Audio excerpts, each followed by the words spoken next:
வெயிலோடு விளையாடி வெயிலோடு உறவாடி வெயிலோடு மல்லு கட்டி ஆட்டம் போட்டோமே. எண்டூரு நெறிவூரு திருவேலங்காட்டோரம் தட்டானை சுத்தி சுத்தி வட்டம் போட்டோமே.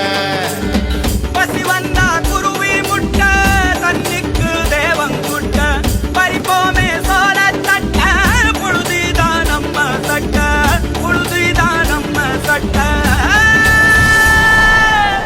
வெயிலோடு விளையாடி வெயிலோடு உறவாடி வெயிலோடு மல்லு கட்டி ஆட்டம் போட்டோமே.